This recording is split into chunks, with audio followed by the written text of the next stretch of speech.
welcome to the Foilers podcast, Cynthia. Fantastic to have you on. Thanks for having me. I appreciate it.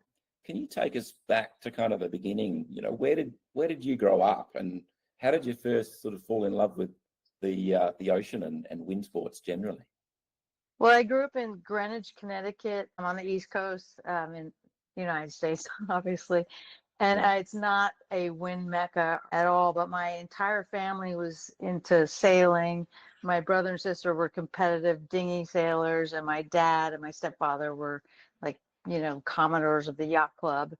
And they were all into sailing, but I was not. I was the black sheep, and I was into horses and hunter jumpers. And I also worked as like a trainer for a polo player back when I was young, up to age 15.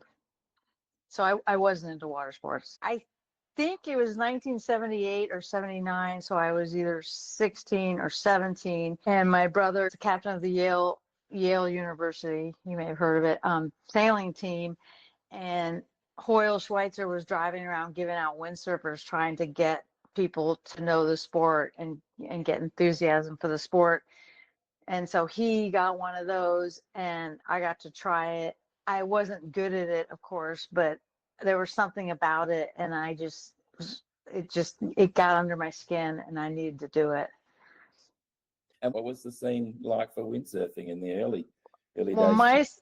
my scene in Connecticut was pretty minimal and lame, but it became my passion enough that I was 17, as I said, and I was working in the summers in New York City, traveling by train, commuting from Connecticut to New York City every day, and earning money for college, and also because I had to have a windsurfer, so I was making payments to my brother to buy a windsurfer. And I would come home from work from New York, working all day in sweaty, hot New York City, and the train would drop me off about 2 miles from the yacht club, and I would jog or run in my blue jeans and run to the yacht club and get my little windsurfer. And it was back then, unfurl the sail and put the single batten in and the dagger board, and I would go out in my blue jeans in Long Island Sound, in Connecticut. There's barely any wind, and float around, and I just loved it. And so that was my thing. And then I eventually moved to Southern California after college in 1984. So I was 22. And my brother, again, he's like the total windsurf pimp to me. He's like, I can send you a windsurf board, but it's going to cost you. So, I'd make payments to him. And there in Malibu and all that, I got to see legends like Matt Schweitzer and Laird Hamilton and Mike Waltz, but it still wasn't the scene. Like, it was pretty backwoods, but it was my passion, and it's what I just like lived for, and would lie or cheat or steal, whatever, to get out of work if I saw it was windy so I could go windsurfing. And then funny enough, I just, as a little anecdote, one day at the beach, someone came up to me and they were like, "Hey, do you want to be in a TV show, windsurfing?" And I was like, "Yeah." So I actually got to I had to get an agent and everything, and I got to do a bunch of TV show windsurfing stunts and commercials, and like, as a side note to my real job, which was graphic design. Wow. And I heard a rumor that Laird Hamilton taught you to surf as well. He did. Yeah. We were at Malibu Beach waiting for the wind to come up, and it wasn't happening. And so all the gang, they're like, "We're going to go surfing." I was like, "I don't know how to do that." And he showed me, like, we put a surfboard on the beach and at an angle, and he showed me how to pop up. And I mean, I pretty much sucked, but he did teach me how to pop up. And then what's funny is that I saw him again, like maybe 9 years ago, at a remote place in Baja called Scorpion Bay. And my husband and I, we thought we were the first foilers there, but we weren't. Laird actually flew in because there was this like surprise swell, and he wanted to connect all these points, which is, I don't know how many miles it is, but it's like 5 points he wanted to connect on foil. So he showed up and was subfoiling, and my husband and I just happened to be there, and he paddled out, and you have to realize, like, the water's, it's freezing. We have booties on because it's that cold. We're in 4 mil or 5 mil suits and booties, and Laird comes paddling out on his sup foil, like sinking. I'm like on a 7 foot board. He's probably on a 6 foot board. He's kind of sinking, and he's in board shorts and nude, and he's paddling out. And I go, hey, you probably don't remember me, but you taught me how to pop up on a surfboard back in 1985 or something. And then I was like, wow, how can you possibly be out here in no wetsuit? And he goes, oh, the sun is shining, it's good. And he was all good, but then he did fall in, and I was just like, oh, but he's a buff dude. Yeah. Now he's feeling it. Yeah. Yeah. Yeah. But he did that whole stint. He had photographers and everything, and he was just in this little, like, 1 mil rash top thing, and I was in a 4 mil wetsuit. And circling back to that movie, what was the movie called? What was it? Oh, they weren't movies, they were TV shows. Okay. One, Baywatch, you may have heard of that. Yeah. We've all I heard got of that. rescued by David Hasselhoff. Like, I get knocked unconscious by my windsurfer mast, and Gidget was another one, and then a couple of Baywatches, and then a bunch of commercials and stuff. Oh, that's pretty cool. Yeah. Yeah. Not many people have got that in their CV. Yeah, and I forget to mention that because it was so long ago. I forget those things, but Yeah. it was pretty cool. Yeah, it's very cool. Actually, coincidentally, my shot was in not Byron Bay. It was supposed to be an old, like, a famous Australian place. So it was black and white.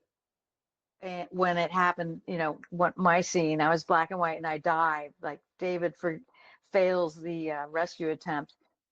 But it was somewhere in Australia. We had, I don't know if you remember, we had Wind Rider back in those days, the movie. I think it was Dave Sheen and Nicole Kidman were in that one in the 80s. Oh, Yeah. I would have to research that. I don't remember that. Yeah. They had a reunion here in Australia for it, and they showed the film, and Dave Sheen came to the reunion. This was Nice. early 80s. Yeah. And like you, I was a windsurfer. I was at school when I started, and I used to watch the wind turbines on the roof of the school buildings. And when they were spinning, I wasn't doing schoolwork. I was just looking at my watch to race home to go windsurfing. Yeah. And I got there with my windsurfer was on a trolley, so I used to hook that up to my bike that I rode home from school on, Nice. and then race to the river took me half an hour to get there on the bike, and I'd do a session, and then I'd race home and homework and dinner every day I possibly could. I lived for it. So What year was that? Well, it would have been 80. I got to work my way back. Probably about 87, 86. Oh, okay. Something like that. So reasonably early, but yeah, late in the 80s. I had a Bombora Tri-fin. That was my go-to board. A mate of mine had a Storm 10. Yeah. So Nice. yeah. So it's funny thinking back to those days. And look, you went from windsurfing to then kiteboarding. Yes. What was that transition like, and how did that happen? It was immediate. The minute I saw a kite, I think I was on vacation in Maui windsurfing, and I believe it was Laird Hamilton also back then. They couldn't stay upwind yet, but I think I was at Mama's Fish House, and I saw this red kite go flying by, and I was like, whoa, what's that? And then, I don't know. Oh, I saw videos. My brother sent me like some beta, there wasn't even VHS. It was that long ago, like in 1998. Some videos from Hawaii of the guys here on Maui. And I was like, oh my God, I got to do that. And then I found out Corey Rosler, like the godfather of the kite ski, was going to be in Mexico where I was, or an hour away or something. And I made it a point to go there and meet him and try his equipment. And I got my one and only lesson for kiteboarding with him, with that frame kite with the big, like 40-pound, 5-foot reel bar. and 2-line kite, 2 lines, and a slalom ski with 1 foot in a fixed binding and another foot flying loose. It was, everything about it was super gnarly, and I actually did it. I was flying. He was blown away. I was his first student that actually was that planed on the thing the first day. And he was like, "Well, I can leave this equipment with you?" And I was like, I'd seen the one inflatable kite, and I was like, "No, I think that looks better than this." Like, because every time that the real kite would hit the water, it wouldn't relaunch. It would just sit there or sink, and you had to reel it back in and then throw it up in the air, and it's like, it's huge. So I declined his offer to have his gear, and I went and got it. Back then I was able to get a Nash 2-line kite, you know, no D-power.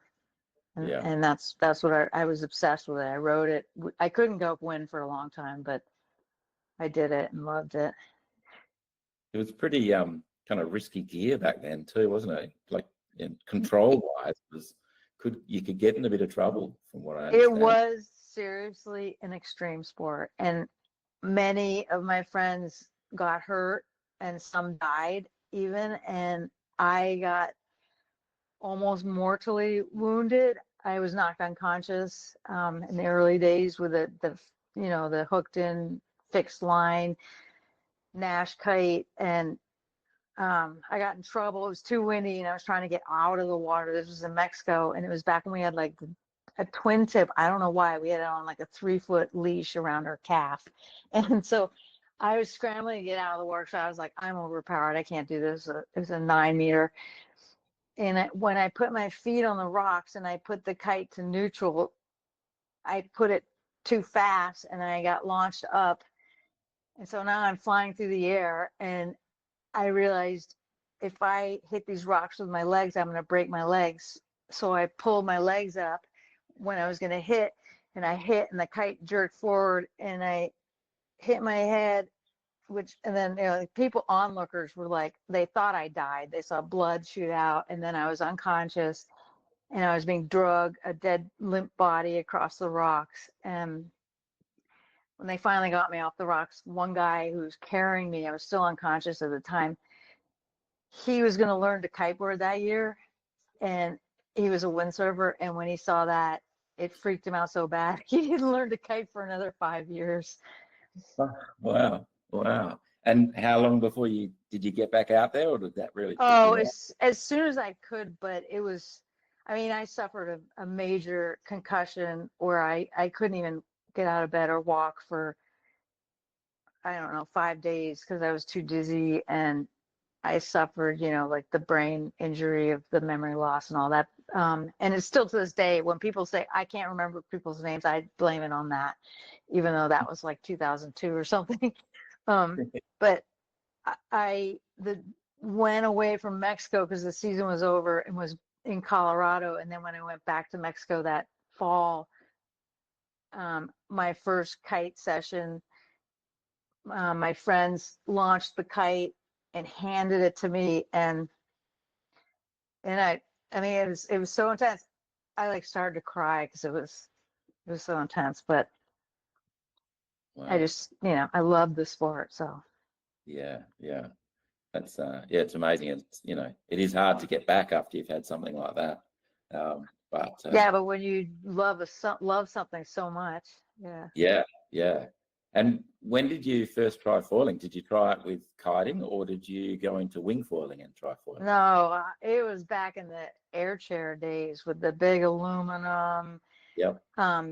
Clicker bindings. The guys were doing it in Hawaii, and I was vacationing in Oahu at that time. I don't remember the year, like 2005 maybe. I don't remember. And someone said, "Oh, I know someone that will sell you one." So I bought it. And so I did it like behind the jet ski. I wanted to tow into waves, but we didn't have what they have here in Hawaii. We didn't have that in Baja. So we really couldn't find anywhere to tow, but I towed with it. And then someone was like, "Well, you can kite with it." So I kited with it, and then the bindings were just brutal because you're locked in and your back leg's burning, and you can only go toe side, heel side. And so I eventually took all that off and I learned to ride it strapless and was passionate about it. But then the race boards came out and they were faster and better VMG. So I abandoned that until then the French foils came out, the race foils back in like, again, I don't know, maybe 11 years ago, like 2014, 13. And I got one of those, took like 6 months to get. I got it, and I had to learn like from a low aspect, big aluminum thing, which was easy to ride. Then all of a sudden I was on this race foil, and of course we didn't know like even where to put them on the boards. My friend Adam Cook, who was a big time racer, he was an old freestyler. I don't know if you know the name. He was like the first Red Bull King of the Air winner. You know, I mean, he's old time legend. He was into kite flow racing, and he was at my house in Mexico, and I got this, and I'm like, and I had this old like 3-fin race board from John Amundsen. I go, where do we put it? And he's like, I don't know. Like, we'll just like, let's pull out a drill. I drilled board big, like, 2-inch holes, filled them with resin and fiberglass, and then drilled through those. And then we put bolts straight through the deck. So you're standing on bolts. So yeah, because it was a plate mat, so they straight through the deck, and then they bolts. Like I was in Mexico, you couldn't get certain size stainless bolts, so I had to buy really long ones, and then grind them off so they were short enough so they wouldn't damage too much when they'd hit something. But so that was my and then I was foiling. DIY, yeah. Yeah, it was awesome, and it was awesome. Yeah. And when did you first start wing foiling? When did you go into that? Wing foiling? Yeah, wing foiling. The minute it was basically invented, I was in Hood River. I moved to Hood River, and I was there that summer. I guess it was the year it was invented. I don't know. Was that 2000?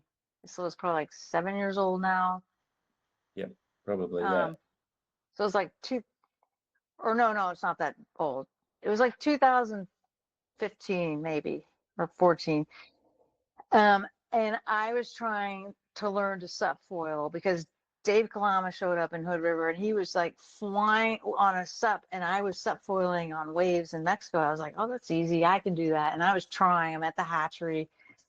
I was like, it was a bitch. I couldn't get up, and I was just sitting there kind of catching my breath, and Ken Winter came out with this homemade wing thing he'd made. It was way before Slingshot came out with theirs.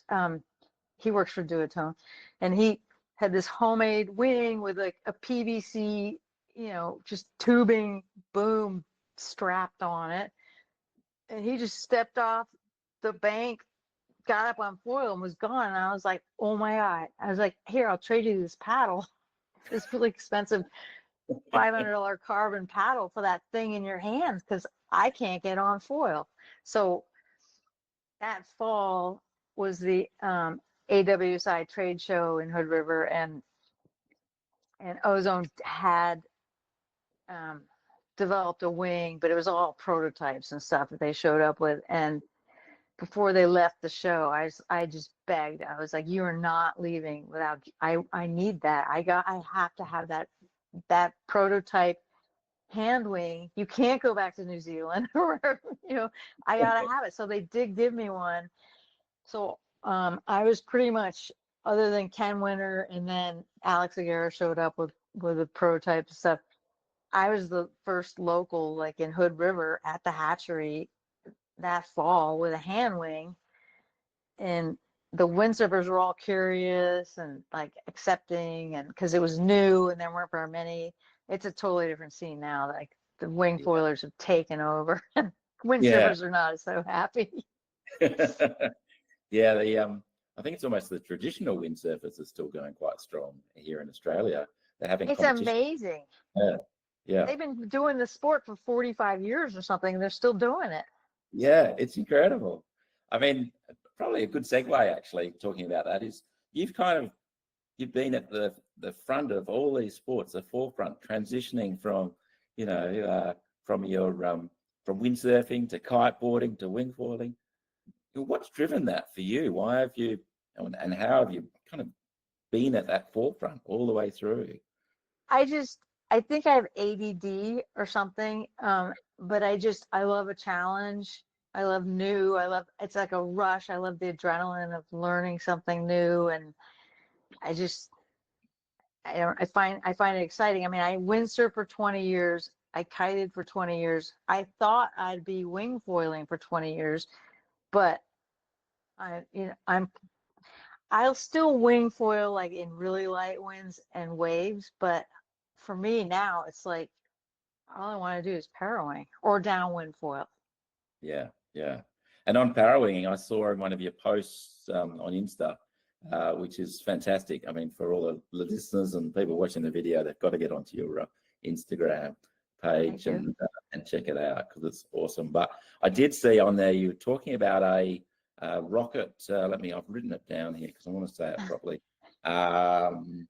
A rocket parachute that you started parawinging with. Tell me about that. It's a hobby rocket parachute, like from like the geeky people that are into hobby rockets, that build rockets to shoot up in the sky and then they float down. These are these high-tech parachutes that are made from like high-tech ripstop and kite lines, and they're not cheap. Like the one I bought was $200.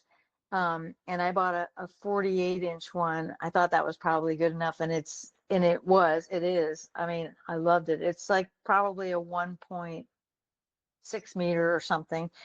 And I could wad it up and put it in the chest pouch of my PFD. So if I needed help getting on foil or I needed to get through flat spots when I was downwind subfoiling, I just throw it out, and the thing was uncontrollable. It would just go where the wind went, but that was part of the thrill, and it was tied to my PFD, so it was a one-handed thing. So I could have my paddle in one hand, and I would just like sort of keep it from spinning. I'd put my hands through the lines so it wouldn't twirl, and I would just use it, and I could pump and sometimes even paddle with the two hands hanging onto the parachute, and I could get up on foil. And it was like, wow.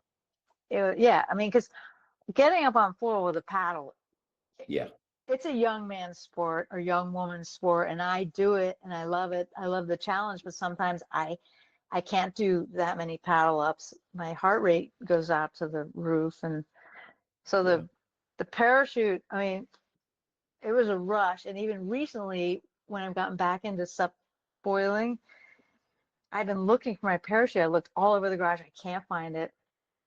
So now I've developed this way to deal with my paddle so I can use my tiniest parawing and successfully go out and paddle up and do downwind runs. And if I fatigue out or whatever, I want to go 2 miles farther, I can deal with the parawing and the paddle at the same time. And I just came up with that like last week. So I saw a post and it looks like it's kind of almost stuck to you.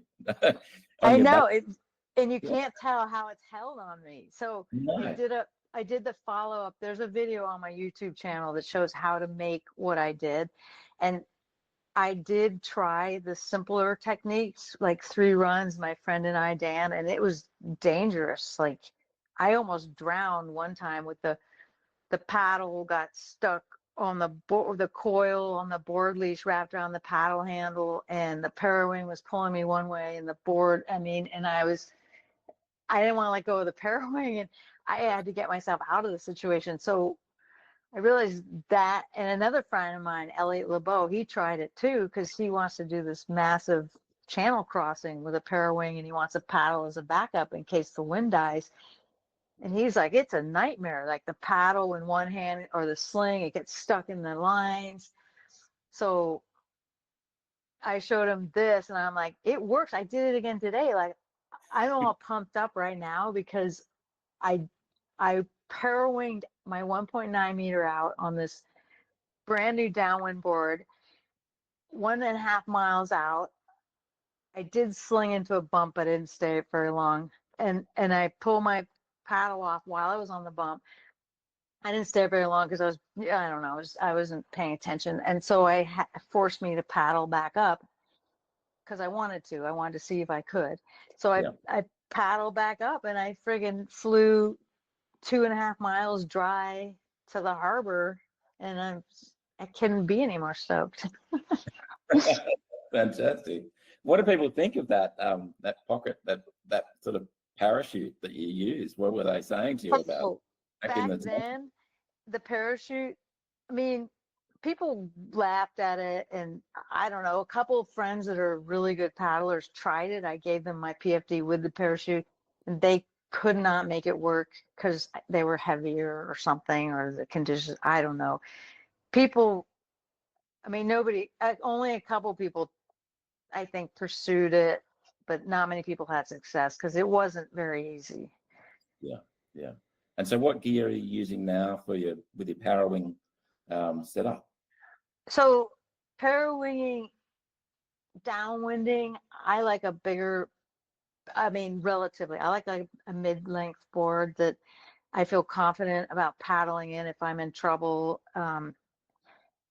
So I'm riding a KT Custom 5.9 by 19 65 liter.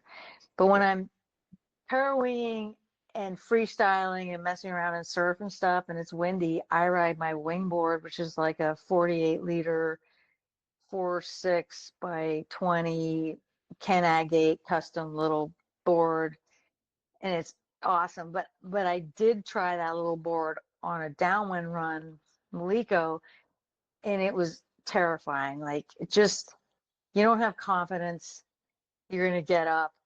Yeah, It's just harder to get up. But riding waves or freestyling, you're just in and out situation. You can ride a little sinker, but downwinding, I like a little bigger board, and so this KT does everything for me because I mean, the seas are big out there, sometimes double overhead, and sometimes when you go off foil and you have to get back up. I mean, I've been there with my parawing and I've looked back and I'm like, oh my God, I can't believe we're riding this. It's like higher than my ceiling. It's like 10 feet. So you need a board with stability and confidence. And then again, like as of last week, I've been demoing downwind boards, and I got the chance to demo the new Kalama Gator downwind board, which just showed up on the island last week, and I was just shocked at the stability when I was parawinging out, because other boards I tried, like, you could tell if there's no stability when you're parawinging, there's no stability to paddle up. So I rode it 2 runs and I just was like, take my money, and I have to have it. So I just purchased that, which is an 8.6 by 18 95 liter Gator, and it just, everything about it, it's insane. It just, the volume's in the right place, the tail, like somehow you can get on. I'm paddling up foils I've never been able to paddle up before. So I'm parawinging it out and paddling it up. But if I get in trouble and can't paddle up, I just parawing it and then get on foil. So invariably, you've got both now. Now you've worked Yeah. out where to put the paddle. Yeah, Yeah, because now I'm stoked. Now I can paddle with confidence. Like, if I can't get up, no big deal. I put the paddle on my back. It's so stable the way I do it. It's not in the way of the parawing. It's not banging on my legs and my board. And no, it's awesome. I'm super stoked to paddle and parawing a little board. So I do both. yeah. And what's appealing to you about downwinding? I mean, you're wing foiling and now you're downwinding a lot. What are you Well, when I was wing foiling, we were in Mexico with no surf. It was all about downwinding anyhow. So I've been reading and trying to tap into swell energy for like 7 years now. When I moved to Maui, the downwind scene is so big in the summer because it's just like raging winds and flat, that if I were going to learn it, I wanted to learn it. And because I was here, I could learn it. It's possible. And then at that time, I mean, it was really only 3 years ago, Dave Kalama came out with these barracuda, these shapes that we could actually have efficiency and paddle up to downwind. So wait, what was the question? What you like about the downwinding? Oh, okay. Particularly. Well, it's, if there's no surf, like real proper groundswell surf, it's downwinding to me is the ultimate, because you're surfing for 9 miles. You're not sitting waiting for a swell. You're like, you get up on a swell and you read that energy. No longer are you reading the wind energy. Now you put that all away. You're reading the groundswell energy, and you tap into it, and it's phenomenal, like how you can be on foil for 9 miles without a power source. Yeah. And there's a lot more swell than there is waves. I mean, one of the issues, I've never really been a surfer, because I mean, I've tried it, but I've never been able to compete with the good surfers here in Australia. You're on a lineup, and if you're terrible, you're like, they're gone before you can even get going. It's so hard. Yeah, it's so hard, and yet out there's swell. There's plenty of room. You're out there. You can be on your own, or you can be with others. In fact, it's great fun with other people out there too, but there's just all this space rather than just this one wave with someone on it kind of thing. Yeah, that's what with the parawing, we tend, if we have a group of parawingers, we can stay together more, like on a Maliko run, which is a big, fast, like confused wave. It's not like Hood River, where it's really easy to read and slow, where you could be one wave behind your friend and surfing it up. Maliko, it's technical and challenging and fast. And so if somebody goes off foil, like, you're gone. That you're a speck.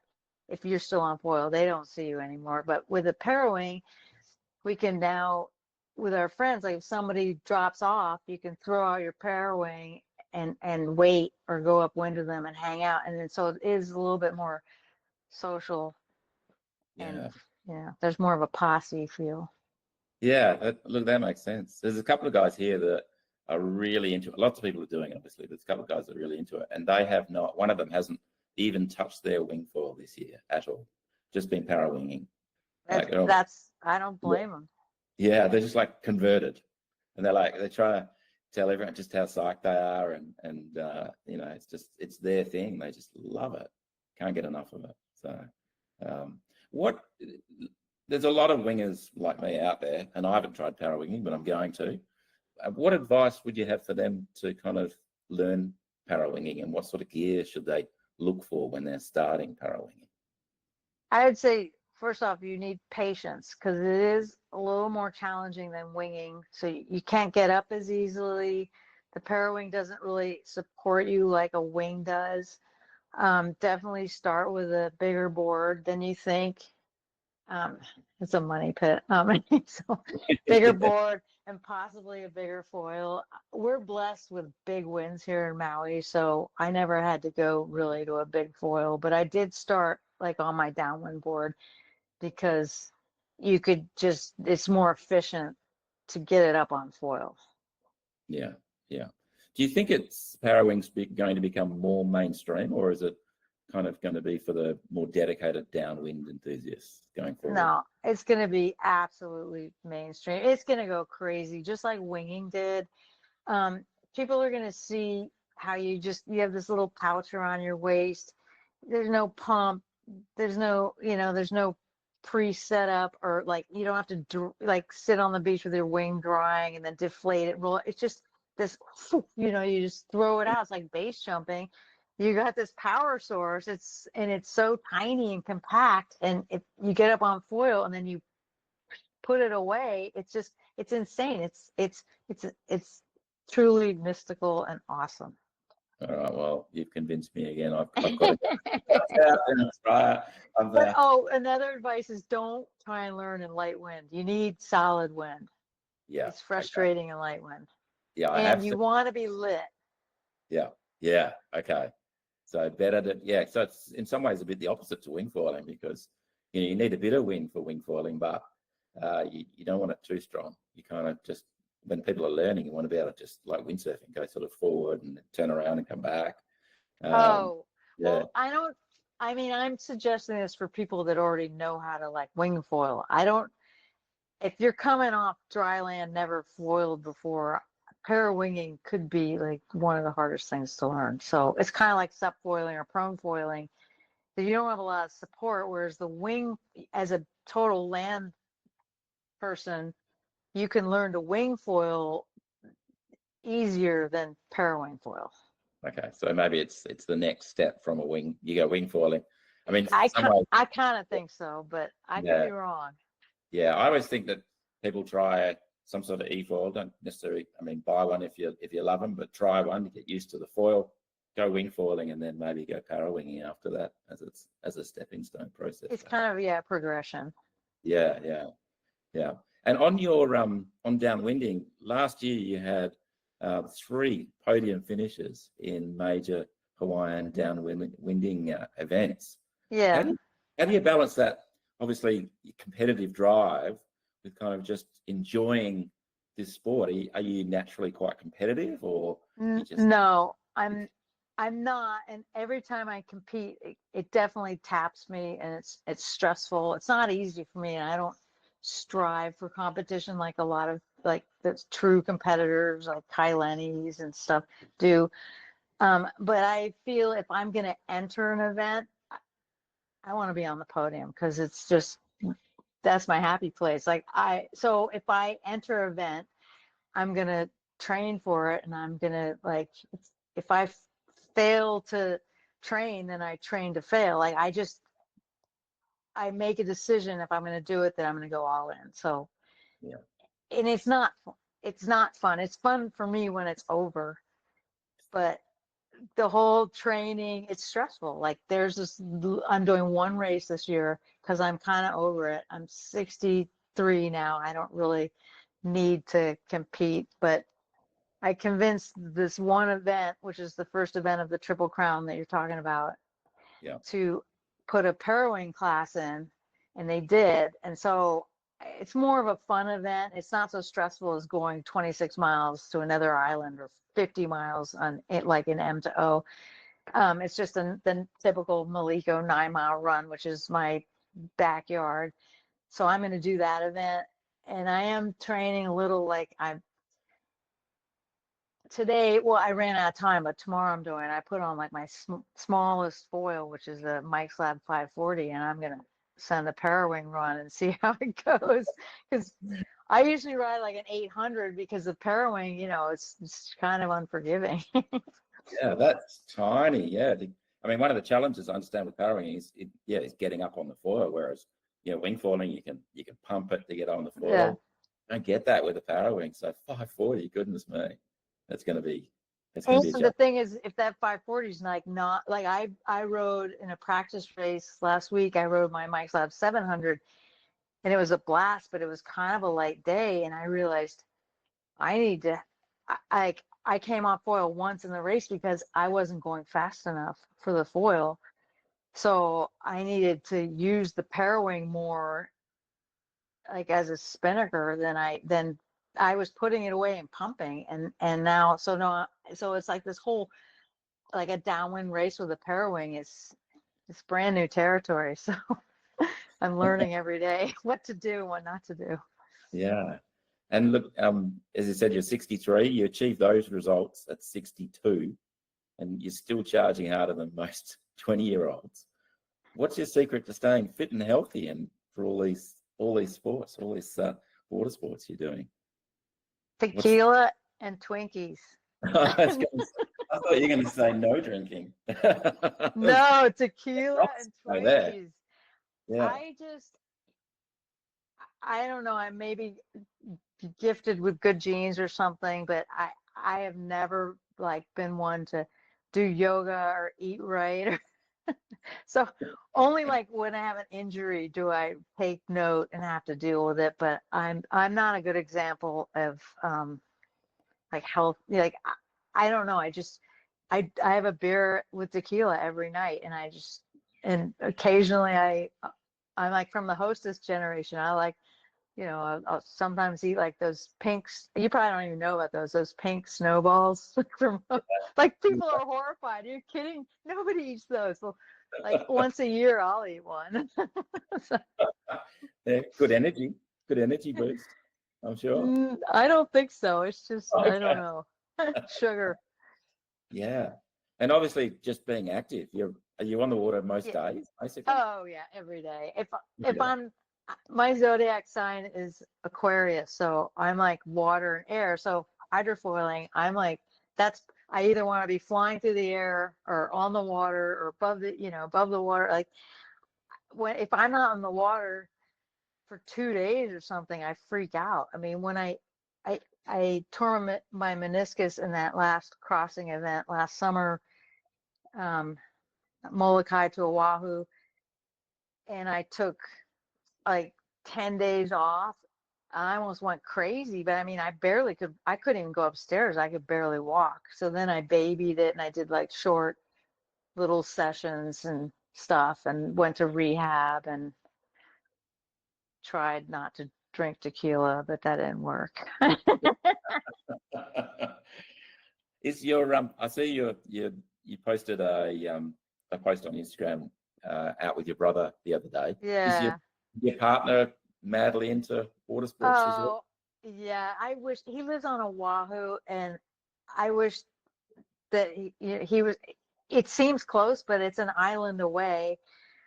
We're like back in the day windsurfing. He moved to Maui in 1984, so I would come visit. So that's how I used to get to Maui windsurfing. And I had short hair back then, and people like from behind would think they wouldn't know who was who. We were like twins. And he's 3 years older than me, and he's a rock star stud, and he's fully into wing foiling. And I got him set up with those ozone flow wings, and he's just just like he's the captain of these Hawaiian sailing canoes, which I don't know if you've seen that. It's intense, and I got to go on one last week and do a race from Kaanapali to Molokai, the other island, and it was like it was a friggin' bucket list adventure, and so physical, so intense, just so crazy, like crazy. We're on these sailing canoes just like going 15 miles an hour, where the two guys have paddles and there's no rudder, they're steering them with paddles break from the force, and my brother's sheeting the sail, and there's four of us on the trampoline trying to hold the thing down. And it's like, if he's not right on with the sheeting, like we're going to capsize and we're done, and the thing fills up with water. I mean, it's just so I'm fortunate. My brother's an awesome force in my life. Yeah, and you're not afraid to try water sports, different ones. How's your fear changed? Your I suppose your attitude to fear and water sports changed over the years. I've only started to realize, basically, like I said, after tearing my meniscus last summer, I just don't heal as fast at my age as I used to. So I'm a little more conservative. I pretty much am just I used to be really into big air and kiting and stuff, and I still would be, but I don't know. I'm just so drawn to the foil. I used to do jump big air with foils too, with kites. But I just don't kite much anymore because it's kind of a hassle. And so I don't know, I try not to take too much risk, but with the parawing now, I just started jumping it a little, just little hops. But I'm a little conservative because I don't want to break myself and then not repair soon enough to stay on the water. Yeah, I was going to ask you about that. Not many people are jumping with parawings that I've seen. No. Well, wow. What I'm stoked about, it's so cool because it's like a mini kite. I'm going to Hood River in July, and my friend Ken Agate has built me a strapped board for jumping, because Hood River, the ramps go both ways. So I'm going to be able to get some really nice air in Hood River, whereas here on Maui, the ramps are the opposite way, and I'm not real comfortable jumping a foil on my switch stance. So it's all like flat water jumps for me, or on waves. Yeah. Coming back to kind of your kind of your attitude or your philosophy, you've talked about pushing the smile envelope. I really like the idea of that. What does that mean to you, and how does foiling help you sort of achieve that? Well, like obviously, you know, I like to try new things. I like to succeed at new things, and like every time I go on the water, if I could do something better or do something new, I'm super stoked and smile. Like I'm beaming today about parawinging out and paddling up that board. And then I'm also like to make jokes, and I hope to make people laugh. And if I can make someone laugh, it makes me happy. So I'm just all these lines. Yeah, that's from laughing and smiling, and little sun and laughing and smiling. Yeah. Well, I mean, as I said, people are going to check out your Instagram because it's pretty infectious. I think Thank you. Your enthusiasm is really, really fantastic. Thank you. It's happy days out there on the water, and you know, it should be. Foiling is It should be, yeah. amazing. You know, we are so fortunate to be around doing that. I think we're so fortunate to be around doing this now, to be part of this, because it's yeah, it's huge. It's huge. When someone is looking to take up foiling, what's a piece of advice that you might sort of give them that maybe someone gave you in the early days about kind of foiling and, you know? Well, nobody gave me any information because you were right at the front of yeah, I was in the forefront. So yeah. I would say, in what I told, like, because I taught my husband how to foil 11 years ago, is to feel it, don't force it. Like, if you're gonna force the foil, it's gonna win. It's about finesse and feeling it and micro adjustments, kind of like flying an airplane. Yeah. Okay. Yeah, it is. Yeah, that makes sense. Absolutely, because I think when you start, it's all very sensitive, and you think you think you can't even move your feet, and you're going to fall off. And it's funny, over time you kind of get comfortable with that, and it's interesting evolution that happens, I think. You're, in terms of the gear you ride and relationships with brands, you obviously you're riding an Ozone parawing. So that relationship with Ozone continued over that time, from when you first tried the kite, or I've other. been I've been with Ozone for 20 years. 2005, I believe, was the first year they made a water kite. Yeah. And I tried one, and I just was blown away. They had it was called the Instinct, and it had this really funky bridle system. No pulleys, but all these lines, and my friends made fun of me. They were like, "Oh my God," because the 5-line kites were coming out then, and I was like, I don't want any more lines. Like 4 is enough. But then I got this Ozone, and they were like, "Well, look at you. Like, you didn't want 5 lines, so now you got like 50 lines." But the thing flew amazing, like the lift and hang time. So I've been with Ozone ever since, and they didn't know who I was then. I just was getting a deal through somebody. And you know, even through all my strapless freestyle, where I was the first woman in the world to do many tricks at, you know, a really high level, like not 5 feet off the water, but 20 feet off the water. I'm not sure they really even cared or knew who I was there, but I was still a team rider. And I think, you know, with this parawing thing, like I spoke to them when I was doing the parachute, and Sam Reynolds was creating his little pocket wing before BRM came out with the parawing. And I was speaking with one of the owners of Ozone, who's a close friend. I was like, can you just get me one of your single skin snow kites, like in a tiny size, so I can do, like, this is real, we need this for downwinding. And it was like, yeah, and nothing was ever done. And then at the AWSI show last September, BRM had launched their parawing in August and showed up in September. They're selling them out of their trunk, and people were like, "Oh my God, how do I get one? How do I get one?" And I brought one and showed it to Ozone. I was like, "Can we please take this serious now?" And so they did. So, I mean, maybe they took it serious all along, but they also maybe didn't want to come out with something. They wanted to come out with something epic, so they Yeah. didn't rush it. And their wings, I have a full quiver. They're just like it's a totally different sport now for me, because it not only is it great for downwinding, but I'm enjoying actually ripping around and riding the thing and tacking and doing things I couldn't do on other wings.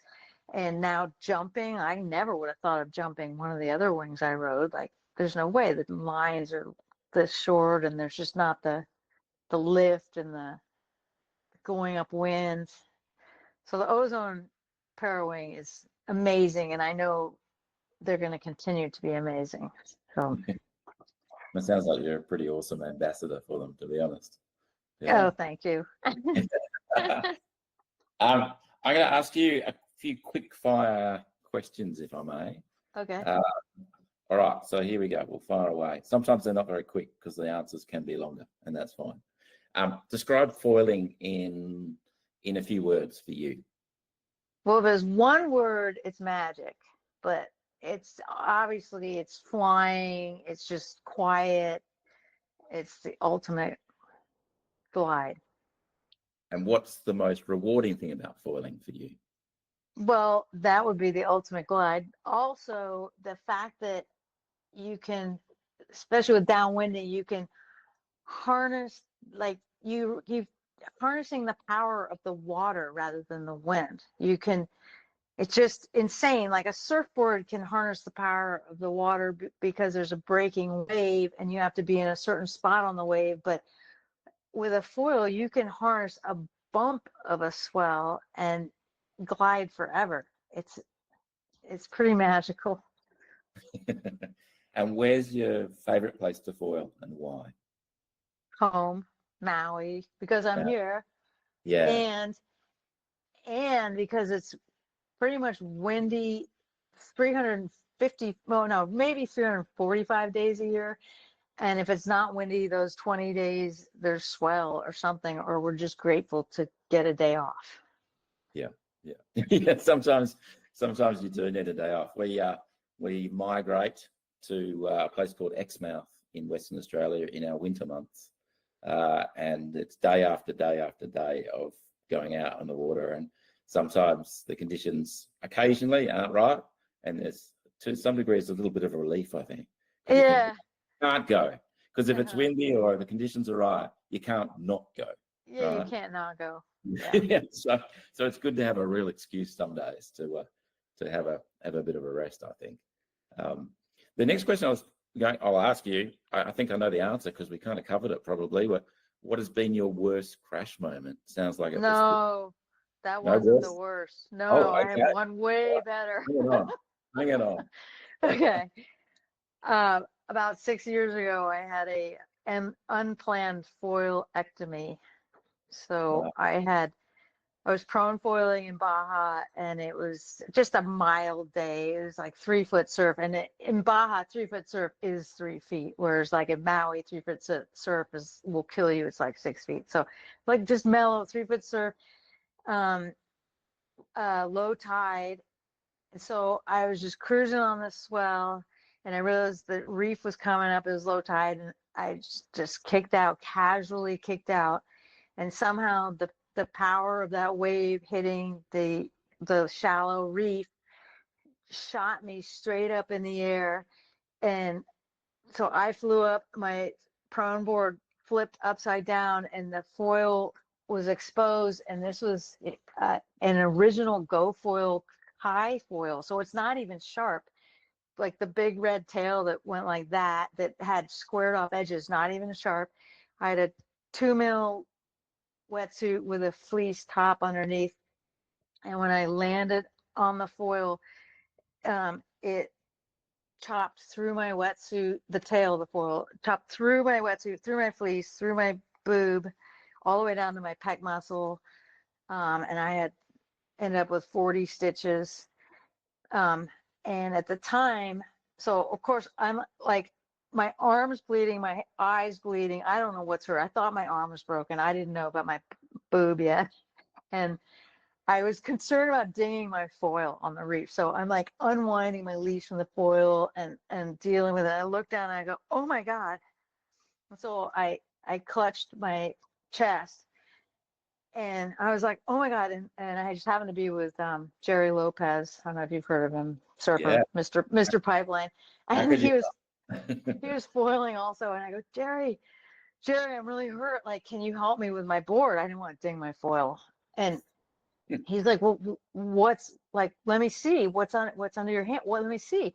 So I take my hand off and he goes, oh my God, what is that? Because it was just like pink and flesh my heart was beating so hard. I said, oh, I think it's my heart. I think my heart's coming out of my wetsuit. And I was serious. And he just was like holy shit. And obviously I forgot I had a rib cage between my breast and my heart. So it wasn't my heart, but it was just my heart was beating so hard. Yeah, that was by far the most intense.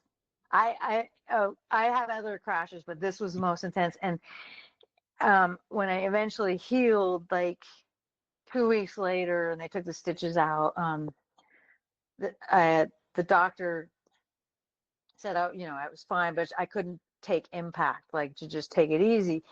So I wanted to foil again, and it was like I went out on my sup foil, and it was tiny. It was like 1 foot, and I was out there, and I paddled out, and my legs were shaking so violently because I was so scared that I could barely stand on the board. But I worked through it, and the rest is history. I didn't give up foiling. Wow. Wow. Well, I That suppose the good thing about these things is you've got a story to tell. You've got a yeah story to tell. yeah. My only one I've got to tell, and it's just pathetic, really, is I was on shore break with my windsurfer years ago, and Oh. and the shore break hit me and hit the sail and pinned me to the sand, Yeah, and saran wrapped. I couldn't move, and I'm trying to swim underneath, and I'm crawling on the sand, and I think I come bursting out, and there was people on the beach going, "What's going on with that guy?" Because I thought I was just stuck. That's it. So I've had that happen. We called that saran wrapped. It was brutal. yeah, You think yeah. you're gonna die. You do, because you can't move, and you might be starting to get up, and another wave will pin you down again. Yeah.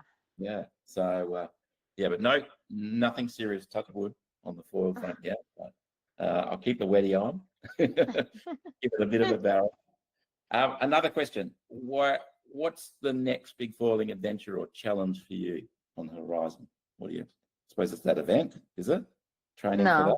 No, No, you've done that before. I got one, but I don't know if I'm gonna have the nerve to do it. I want to try a frontside 360 with the parawing. I don't want to flip because I'm not used to flipping with a foil. That's too out of my comfort zone. But I want to try a frontside 360, and I've practiced on the beach, and it's like winging, but a little gnarlier, of course. And you got to basically kite loop out. Like you got to drive the wing down like a kite and loop it. Wow. So I want to try. I'm not saying I'm going to, but that's what I want to do. That's good to have something to aim towards. Yeah. Yeah. It'll probably be this winter when I need a little swell because the waves, I can't use them as kickers, but if I do the jump on a bump, I get extra lift. Yeah. If you get a bit more time in the air to do them. Yeah. Yeah. Okay. Before I kill myself.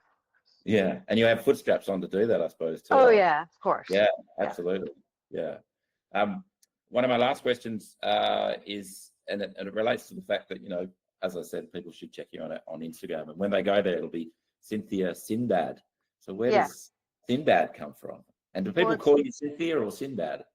A lot of people just call me Cynbad. And it's Cynbad, not Sin. Because it's Cynthia Brown. That came from back in the early 80s when I was in college and I was working on a 80-foot catch in the West Indies, taking charters during my vacation time. And my girlfriend called me Sinbad the Sailor, because I was sailing in the West Indies on an 80-foot boat, sailboat. Yeah, okay. Anything we haven't covered that you want to? We've covered a lot. Anything you want to? Foils. I didn't talk about foils.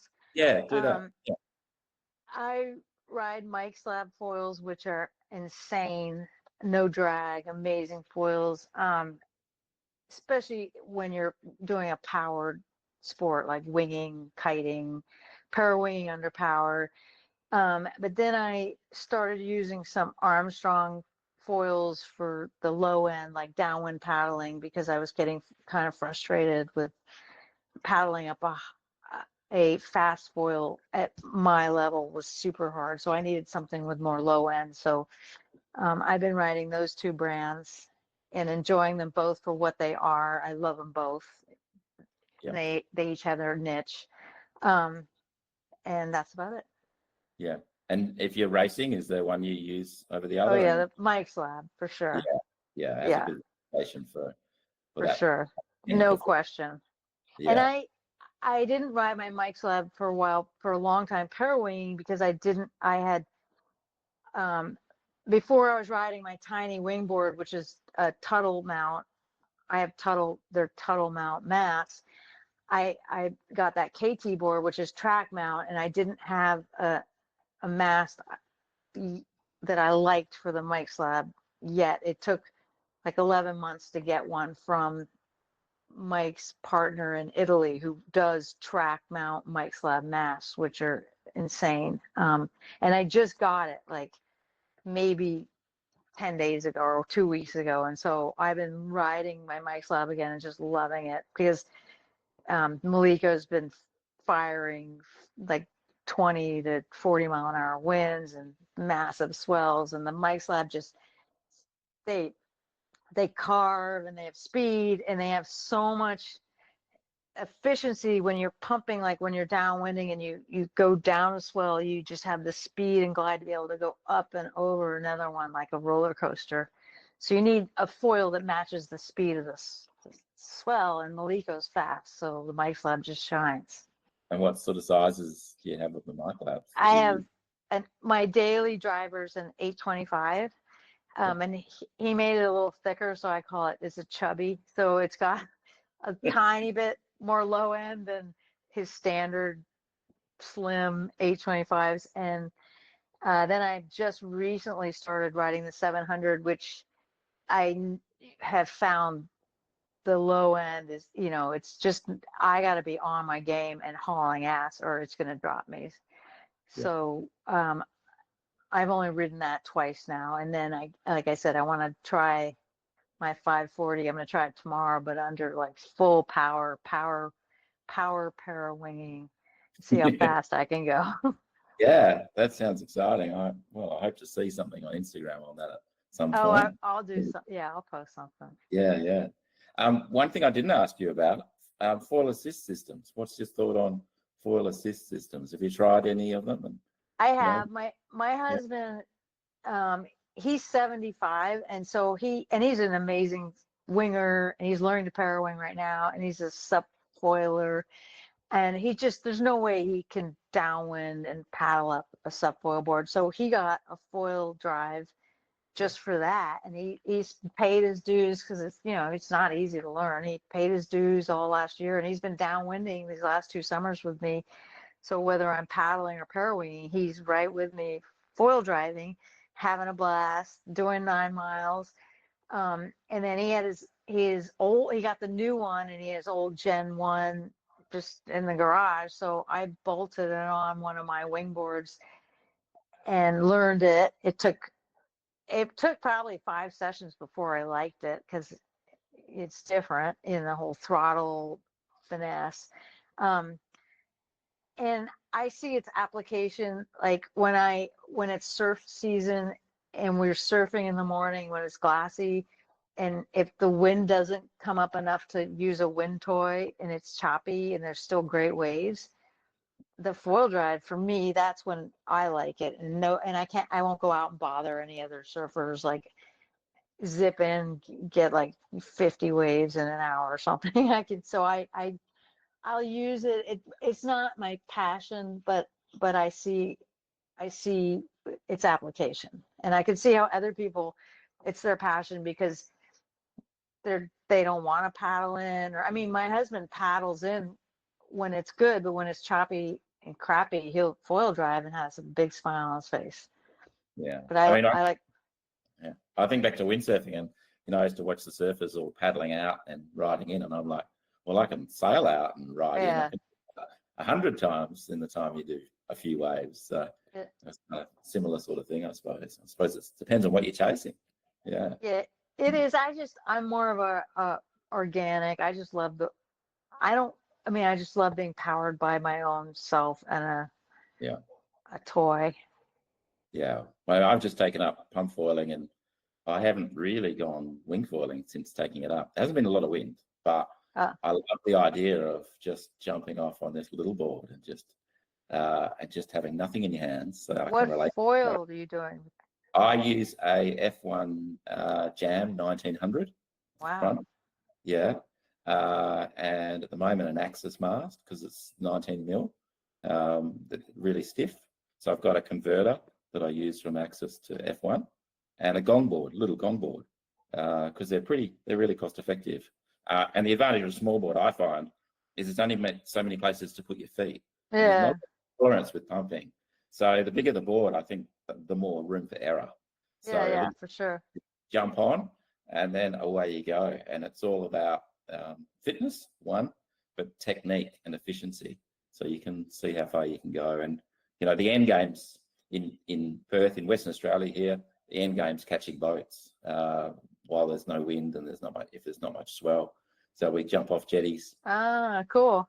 And we catch ferries and launches, because in Western Australia we've got an island called Rottnest Island, not far off the coast, and lots of people have big boats and they go out there on weekends or during the week, but mostly Nice. and we all line up on the jetty, take our turn to try and get out there. It's one thing to learn pump foiling; it's another to learn how to kind of as a wake thief, as they Right. say. That's cool.